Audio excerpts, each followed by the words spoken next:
Are you ready to be a human 2.0? Find out what I mean on today's episode of the Freedom Club Podcast.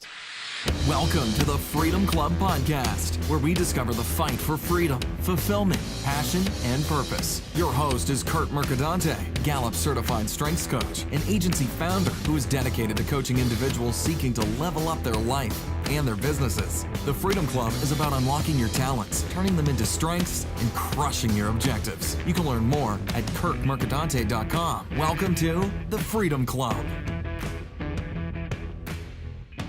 And welcome to the Freedom Club Podcast. I am your host, Curt Mercadante, and today we are finally back with another interview segment after a little bit of time off because of European vacation and just because I'm testing stuff out here on the podcast.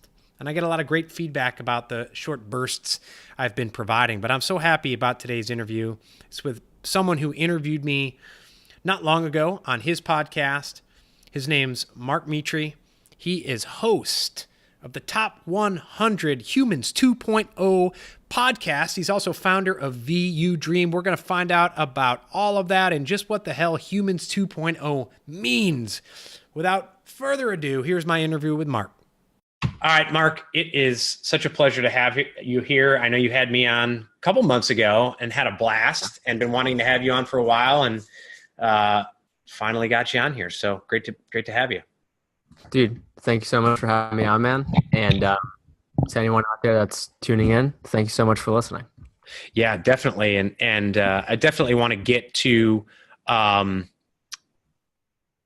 about your podcast, Humans 2.0, which is awesome. But first, I want to ask you a question that I ask all of my guests, which is, what does the word freedom mean to you? The word freedom to me means when I'm expressing my full demeanor and nothing inside or outside of me is placing boundaries on my experience. That's awesome. That's awesome. I just read so everyone I talk to, I ask that question. There are similar characteristics to everyone's answer, but everyone has a unique thread on it. And last week I was in O'Hare Airport on a layover, and I was just walking, and I turned, and there was a book called The Courage to be Disliked. Oh, yeah. And I was like, I like that. I like how that sounds. So I just grabbed the book, and I read it, and in there, they actually say freedom is the courage to be disliked. And Yeah. it struck me because the constraints and what you mentioned is a lot of those are interpersonal relationships about, oh my gosh, I'm bald. That means something to me. It's a constraint on me because of X, Y, Z. But if I was the only person on earth and if everyone else was bald, wouldn't matter, right? So it's the courage just to not give a shit what anyone thinks, Yeah. Yeah. Yeah, for sure. Yeah. I mean, like I can tell you, I kind of discovered what that word really meant was, kind of by outwardly seeing the ways in which the world worked, especially in terms of government. So I started to understand that aspect more. And then from that point on, that enabled me to discover like the real internal freedom and what that actually means. So it's quite the interesting process. To me, I think, like a prime example of what true freedom really is in, Nelson Mandela's autobiography, when he was, in prison for years, but, eventually he became truly free in his mind. So like that to me is kind of like the prime example of what it means to be free. Yeah, that's interesting. Marcus Aurelius also talks about that in Meditations in terms of, and retreating to your mind.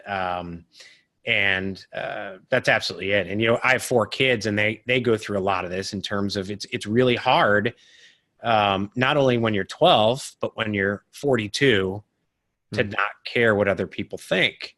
And I did an article a month or two ago called on LinkedIn, why you should piss more people off or why you should start pissing more people off. And if you actually read the article, it was kind of about the courage to be disliked and find your voice. So many people were like, no, you have to. I'll paraphrase a lot of it, but you have to conform. You have to do this and that. It's like, I wasn't like advocating going up and like punching people on the street or yelling at them. It was just do your thing. And if people don't like that, you have a style on your podcast, your LinkedIn videos, your Instagram. I have a style. I had a friend who called me last week. Well, I hadn't talked to him since high school. And he called me to talk about some possible work and doing work with me. And he's like, it was so funny. He's like, I was mentioned, I got a text from a guy I knew from high school. And I said, yeah. And different high school. Like I didn't know this other guy in high school. And he said, yeah, do you know Curt Mercadante? And the guy said, oh yeah, I see his LinkedIn videos at the time. He really annoys the shit out of me. And Chris was like, oh no. And I said, I love it. I love it because if I'm getting someone that worked up on that side, then I know there's someone, hopefully, if I'm doing my job right, worked up on the other side as well. So. Yeah. And I think people are really just looking for something to be outraged about today. Like to kind of like take out their own failures, their own fears, their own insecurities, and like whatever's going on in their life. And like, this is just kind of like an outlet for them. And I think like I stopped using Facebook. I was never really on it, but I was like really engaged and like, I was like that guy that was like always debating in people's comments. And then I just like, wait, what am I doing here? Like, imagine if I could use that time and like mental energy to put it towards something useful in the world. Like, then that would actually, somewhat relatively impact and help the world than just trying to debate everyone and argue with everyone. And I think it's like, if you don't piss some people off, some people will just never fall in love with you. Like you need that to be able to get like your real true audience. And, I see your stuff every day. You're not putting anything that's like offensive or anything. You're just like putting out yourself. And like, I'm able to see that because like, I know who you are, but other people that, maybe they're not used to the platform. Maybe they're just used to seeing like one kind of cookie cutter person or this and that. They've never seen that. And they're just, yo, boom, boom, boom. Who is this guy with the beard? It's hilarious. Yeah, no, I call Facebook anger book. And I see the same thing. And I worked in politics for several decades and I was that person and I would debate and I would do stuff. And, on election nights, you wouldn't want to be around me. And now I don't read the news anymore. I pull back. And now that I look at other people doing it, I'm like, that's what I look like. Yeah. Man, and no one's converting anyone. I have a joke, like a post I want to put up was like, I just got word that we are just two angry Facebook posts away from ending poverty, fixing the political system, and it's like, just enjoy the world. Take your head up from your phone. Stop getting angry about things you can't control and enjoy the world. Which is probably another part of freedom, which leads me to that's an interesting segue because your company, we talk about reality. You have a company based in virtual reality. So tell me about that. Yeah. So I started that in December of 2016. And like really the reason why I started it was for a few things. Number one was it was a kind of way for me to start a new chapter of my life, like start a new spiritual conquest, something that enabled me to like become something bigger than myself, something that enabled me to reach for something higher.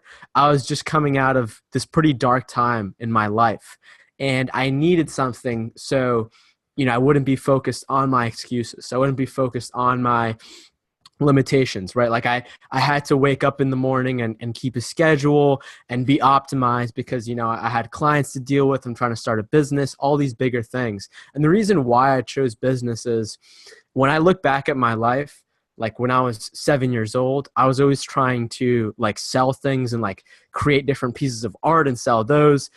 When I was 12, 13, I got online, started making YouTube videos. I started making money from like YouTube's AdSense when YouTube wasn't that big yet.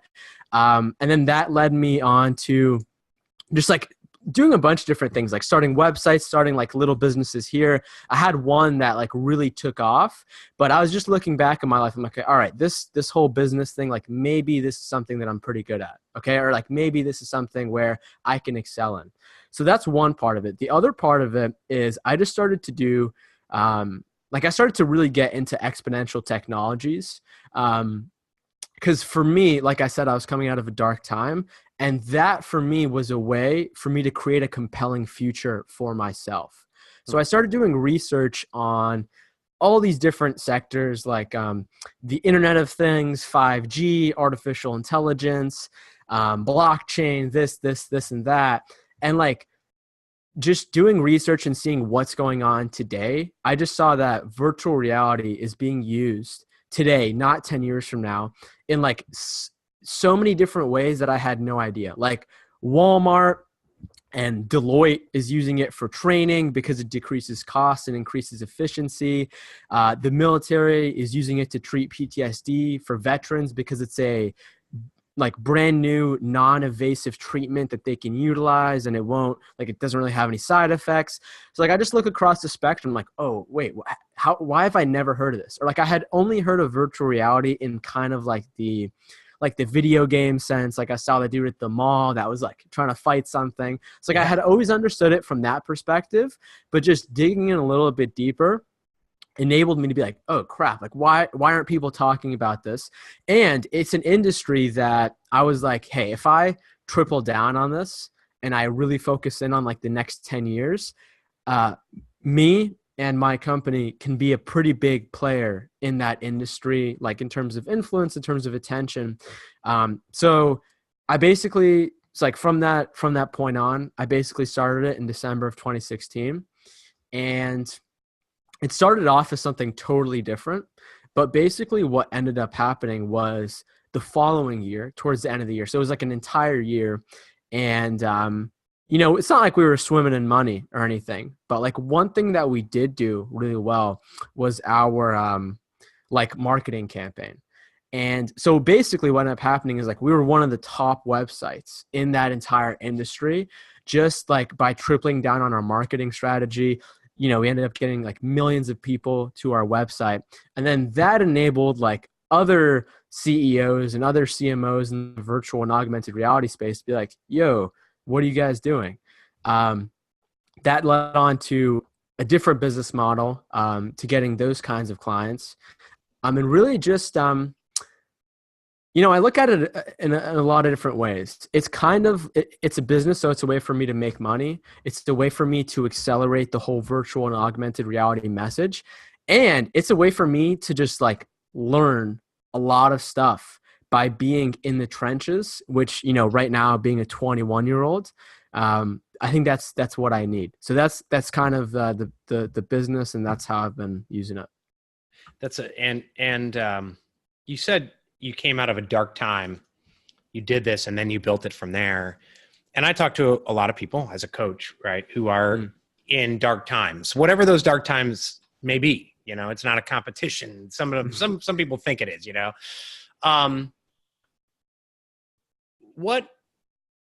How were you able to dig out of it? Because some people, I'm talking to some people now who are even afraid to pick up the shovel and try to dig out. And I tell them, don't be afraid of the life preserver, be afraid of the drowning. So what kind of spurred you on to do that? And how did you get the courage to pick up the shovel and start digging your way out? Yeah. I mean, I think, as humans, I've learned that, we have the unique superpower to be able to normalize anything, right? So like somebody that, is in the trenches and they don't even see that shovel because they've just gotten so used to the BS, and they don't see that that's what's actually limiting to them. So like kind of for me was, I always had anxiety my entire life. I was labeled like the shy kid. I was somebody that didn't really talk to many people.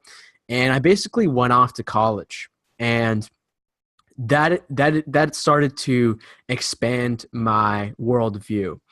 And, I really started to feel like a loss of my potential.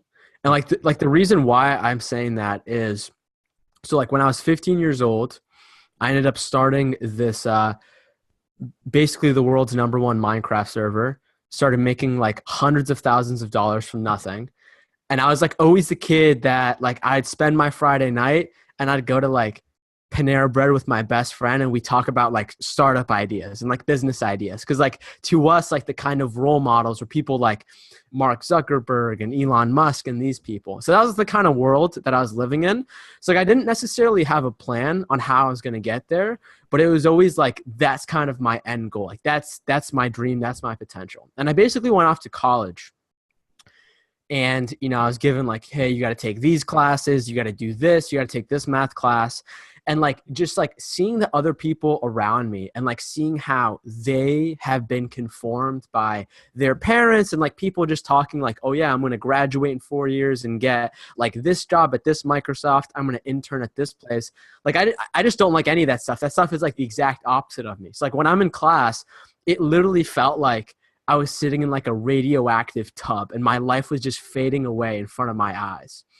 So there's that element going on. And also as a way to kind of cope with that resistance, like I obviously don't figure this out, right? Because I think when you're in rock bottom, you're never aware of it. So like to kind of cope with this, you know, I just start binge eating. I start like abusing like normal things like Red Bull and sleep and like staying up until 4 a.m., waking up at 8 a.m., chugging a Red Bull, coming back, taking a nap, and just like the time that I did have, I just binge watch TV shows. I basically gained like there's like the freshman 15. I gained like the freshman 60 in like a super short amount of period. So I'm like going through this. I have no idea what's going on.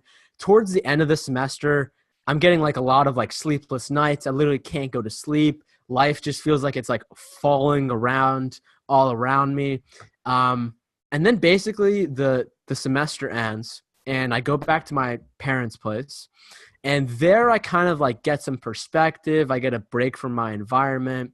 I love my parents a lot. They taught me a lot of things. So I kind of had that nurturing thing going on.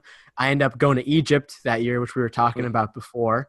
And like, I just got so much perspective. Like I saw how people were living on the other side of the world, all that stuff. And like, I really spent that summer kind of like with the mentality of, I don't even know what just happened because I couldn't articulate it at the time. But all I know is that like, I don't want that to ever happen again.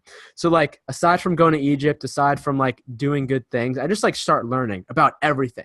I start like discovering people like, you know, Tim Ferriss, Gary Vaynerchuk, like all these people, start like learning things anywhere from like food to like body language to like meditation. Just spend my summer like really immersing myself in new things. So then I go off back to college. I pick up this diet called Bulletproof. And basically, for those of you that don't know, it's a diet that really advocates for lowering the inflammation in your body, advocating for like mental performance. So I start doing that. I lose the weight in like a couple months, like just instantly. My body goes into ketosis. And then like at this time, I'm also like meditating, I'm like journaling, I'm like figuring out like what a morning routine is and all these different things. And like, I remember like this 1 week in November, a month before I started my business, I just had like this peak moment of like clarity. Maybe it was because I was in like ketosis and I was never in that state before, but I just like had a moment where I was like, wow, this is life. And I had like this moment of like reconciling with myself and like really seeing like two different paths in life. The one path, which is the path that I was on of like, you know, blaming this and that on like my environment, how I looked, my parents, the government, this and that, versus like taking responsibility and understanding that life is just a reflection of like everything you have up here and everything that you end up doing and all the good and the bad things that have ever happened to me. It's all been because of my fault. And that path leads to growth, to being grateful, to having a blessed life. So like in this kind of like week, I start to understand this. And like from that moment on, like the story in my head has never like changed. Obviously the story is always changing, but like that to me is like the line in the sand of like when I consider my life. So like the dark moment, it was kind of like me. I really think it was me just becoming consciously aware of my life. Up to that point, I don't even think I was self-conscious at all. I was kind of in the like the dream of like being a child almost, even though I was doing a lot of different things, but I didn't understand it at that time. And it just kind of came intuitively to me. But like after that moment on, like my life's fundamentally shifted and I've become like a totally different person in a good way. It's interesting. Tom Bilyeu talks about living your life without a sense of dogma controlling everything. And so, one of your paths or one of the things along your path was newness and learning. And, I don't care if you're 60 or if you're done learning, if you think you know it all, then you're done growing, which means you're dying. And I think actually in the East, they talk about having a childlike mentality in terms of when you're a child, everything is new. You discover things, but it's also freedom, the constraints. We talked about being disliked or just not conforming or worrying about what the hell other people think. I went, I'm not bulletproof, but I went paleo about 10 years ago 9 years ago. And it's interesting, even things like that you choose to do that does not impact anyone else except for grumbling when you go over to eat and they're like, well, I don't have anything to give you. Like, what do you eat? You don't eat normal, It's like people feel the need. If they refuse to comment on religion or politics for some reason, if you tell them you're paleo or you're doing this, they take offense to it because I think they're threatened because they just had a donut or something. And then you're wrong. With my wife and I homeschooling, people will come up to, that's wrong. You're doing, I'm like, I'm not hurting you. Why don't you, I don't care what you do. Why do you care what I do? But it's through that newness and learning and not just taking as dogma what anyone tells you, right? Your doctor, I'm not saying don't listen to advice and don't listen to other people because that's part of it. But in the end, you gotta, through common sense, not just, what other people think, but common sense, like using your own brain, what's right for you has to play a role. And not caring, we talked about the courage to be disliked. It's even stuff like that, just living your own life. Some people are going to be listening to this bit. What did he's meditating? Like, it's like, because it's new to them and because they were taught something differently. And to me, they're in a prison. Right. Because they're unable to learn. Yeah. Without a doubt. Like, to me, it's just kind of like looking at my path in life and just kind of be like, okay, all these rules, all of these, you can even extend it a line further and be like, okay, all of these like cognitive biases in the brain, all these different things, like where have they really taken me in life? And like, if you look around, like the people, for me at least, like the people that I was around were not high achievers. They were not millionaires. They were not people that I necessarily wanted to be around. So like, it was only until I got hit with like some difference that I was able to be like, oh, okay, so this is what I want. This is what I don't want. And then like, and I think a big thing is I hate to be one of those people to kind of talk about like childhood or anything like that, but it is heavily correlated. Especially because like a lot of us, at least in my situation, like I didn't have the mental tools to be able to really figure out what happened in my childhood. And like what I've learned today is a lot of those things were still with me. A lot of those things were holding me back. Like sometimes the reason why people listen to dogma or don't listen are dogmatic is because like, in their childhood, like everyone did the same exact thing in their classroom and like this and that. I was just talking to Katie Wallace the other day and, her and I kind of have a similar kind of scenario. She grew up in Mississippi. She was the only Filipino person. I grew up in central Massachusetts. And the school that I went to, basically like every single person there was white, right? It was like me and like one other black kid in my school, and like that was it. And like I'm not racist or anything like that, but like when you're at that young of an age, your brain, your primitive brain can make you seem like you're isolated if you don't look like anybody around you. So guys, for me, I think I had some of that stuff. I had some different health issues, but I think like just taking a step back and just like kind of looking at it, like without getting too complicated about like, okay, this the reason why I'm this is this and this and that. I think that stuff is very important. But for me, the main thing that I learned is just to create a new story for myself, create a new narrative for myself, create a future that I'm always striving towards, which kind of goes back to the business that I ended up starting and doing this and that. It's like, I think that's kind of the end point in this, because I think this conversation can get like really, really complicated, especially because of everyone's different scenarios and whatnot. But ultimately, I think the main thing is like create a new scenario, create a new story for yourself that allows you to start like this chapter of adulthood, and we're all in different spots. But I think a lot of people still have not let go of the things that met their psychological and emotional needs met as a kid, and they become adults.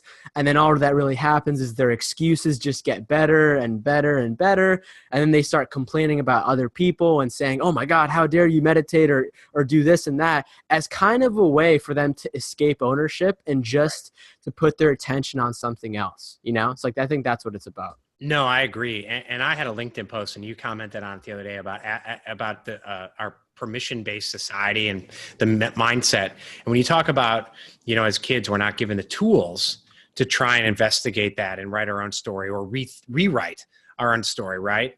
I think a lot of it begins, you put down there, it begins when we have to raise our hand to ask permission to go to the bathroom. But it's really, we're raised of sit down, shut up, be quiet, sit still. And if you don't sit still, I'm going to write a prescription for you. And if there's something wrong with you, what are your weaknesses? And so when we're raised like that, it's no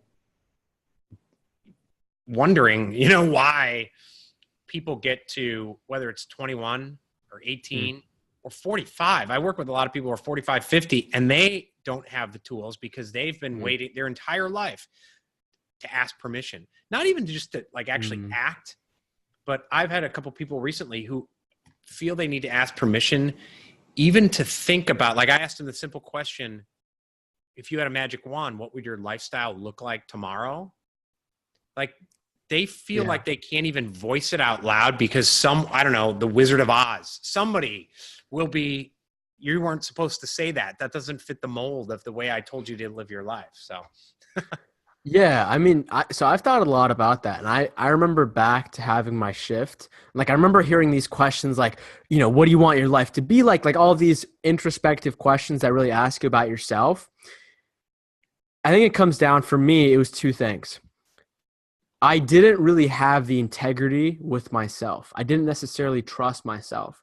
The second part, which I think is like super important, is I was literally afraid to write those things down. Maybe it's because the current narrative, the current story in my head didn't want to surrender. It didn't want to be upheld to a new narrative. I think that was the main thing for me. But like, I remember literally being afraid. And I talk to people now and they're also afraid too. And I think it kind of goes back to like understanding your true potential in life, kind of like going back to my first semester in college. But then like having mixed signals, and instead of like allowing that to just like just enabling to like sit by yourself and letting the answers come to you, to just like have like this incessant need to like try to control it, or maybe like not be confident in yourself. Because like what that actually means is like once you actually begin to realize that, you have to gain responsibility. You have to end up taking responsibility for your life. And I think a lot of people are like, they don't want to do that. Like they're still in like the childhood, like, oh yeah, this person raised my hand, this and that. But I've been thinking a lot about that. And I think ultimately like that's what it comes down to. At least for like a lot of people that are needing of permission for themselves, for sure. Yeah, it can be scary when you realize that life is a choice. It could be really exciting, but then, because you're like, I'm in control, but then like you said, it's scary because now you're accountable for it too, and so, when you talk about leveling up, digging out of the trench or the ditch, that's a segue to, you become 2.0, right? You became Mark 2.0. Yeah. Yeah. So you have a podcast. It's an excellent podcast. Anyone on LinkedIn, I'm sure, has seen it, or Instagram. As we said before we got on here, you've posted a lot of podcasting tips that I've taken to heart with this podcast. So where did that arrive from? Not only the idea to do the podcast, but the title, and what's your mission with that podcast? Yeah. Great. Thanks, Curt. So I started so I got the idea to do it in June of last year. So that was kind of, set like 8 months of like kind of starting my journey and starting my business. And, I was like really hustling every day, but I was like running into a lot of problems. Like when you're trying to change yourself, like things are easy, but at the same time, things are pretty difficult. So I was kind of running into those. I was running into some problems on the business side, just like, life in general was not like a 100% moonshot towards what I wanted. It seemed like that at first. So I was hitting some resistance, and the podcast was really just a way for me to be like, okay, so I see the current state of the internet. I was on YouTube back in like when I was 12 years old, when it wasn't mainstream, and like I was super embarrassed to do it. And like people were like, oh, dude, you watch videos on the internet, but now it's literally like the most mainstream thing ever. So I was like, okay, I'm going to start this podcast. Podcasting is pretty hot right now, but I think it's going to get even bigger. And it was really just like an excuse for me to be like, okay, I don't have all the answers, so I might as well use technology, use the internet to connect myself with the greatest minds to be able to create the results that I want to see in my own life. And if anybody else wants to take a listen, they can do the same thing too. But the podcast was really a platform for me to be able to like leverage that, right? Like there's no way, 4 times New York Times bestselling author Stephen Kotler is going to talk to like a random kid for no reason, right? Like you got to have something to be able to give them. So that was kind of the main thing for the podcast. And the name of it, Humans 2.0, man, I really don't even know. Like it was just like this thing that just came to me, and it was kind of like on the mentality of like upgrading, like kind of seeing like the 2 paths in life that I talked about earlier. And like I was living my life in one path. I see a lot of people the majority of people are living their life in this one path, but I've discovered this other path, and I see other people like yourself, like some people on LinkedIn, like Tim Ferriss, like they've also discovered that too. And like, as I began to like learn and read books and talk to these people, they're literally all saying the same thing. Literally all of them. Like everyone's got their own nuance. Everyone's got like their own topic. Everyone's got their own niche, this, that. But eventually like they're all talking about like upgrading the human experience and becoming like a different version of yourself. That's what they're all talking about. Maybe it's my, reticular activating system in my brain that's enabled me to only see this one kind of narrative. But for me, that's what it's all about. So like I started it in June. I was only able to launch it until like the end of August because I was just like making excuses. I was like, oh, what if these people don't listen to it? What if this? What if this? What if that? And then eventually I just started doing it in August. Didn't kind of like just half-assed it until the end of that year. And then the beginning of this year, January 1st, I was like, yo, it's 2018. I like the podcast has shown me some opportunities already. And like my like deep-rooted entrepreneurial like radar for detecting opportunities is just like bouncing off the wall. So I was like, okay, I'm going to stop torturing myself and I'm just going to go all in. So at the beginning of this year, I like totally tripled down on it. And like, yeah. And then people started listening to it in like March. That's when I started to go on LinkedIn. That's when I started leveraging LinkedIn as a platform. And then in like June, it started to hit like the top charts. I started to get like some pretty awesome guests. Last month, August, hit the global top 100 list. That's awesome. And that's like totally changed the game for me. Like literally nothing's ever been the same since that. And like really like the podcast for me is like the most selfish attempt to me to like systematize my own self-development and put me in a bigger system, in a bigger feedback loop that enables me to keep growing on the personal side, the internal side, the brand side, the business side, the influence side, really just all those different things that I'm really passionate about. So that's that. Cool. So whether you talk about your company or the podcast or just Mark, where do you want to be 5 years? So I take a cold shower every day. And once the podcast started to take off, and once I got like some good criticism from my guests, and like once people started to believe in me, really like the North Star for me, and this isn't like in a vanity way, I actually don't even care if this happens, but it's to have the #1 podcast in the world. And that's not a way for me to be like, all right, I want to be better than everyone else. Right. I know it's not going to happen, right? Like I could hit 5, I could hit 2, like whatever happens. There's always going to be somebody better than you. There's always going to be somebody more experienced, bigger, whatever. But that to me is just something that I'm, able to shoot for. And like when I started expanding my belief into like somebody that is starting to get like globally recognized and gets like hundreds of emails a day and has had all these different opportunities opened up for them, it's really enabled me and showed me like what's possible in my own life. And that has always been changing throughout my entire life. It's always been like really ever since I started this journey, I feel like I'm a new person every single day. Like I'm always just next level, next level, next level. Something I'm really trying to focus on right now is like my physical health, going to the gym. At first I was kind of giving myself excuses like, oh yeah, I already did the bulletproof thing. I'm healthy, but I'm like, nah, man, I got to get some muscle. I've got to start like really building that physical side of myself. And the reason why is, I think going to the gym enables you to start to shift your identity because it teaches your character to just like push one more. And a really easy way to do that is by, lifting another weight or like running an extra lap or doing this. It's like that to me is a big focus. So I'd say like really right now.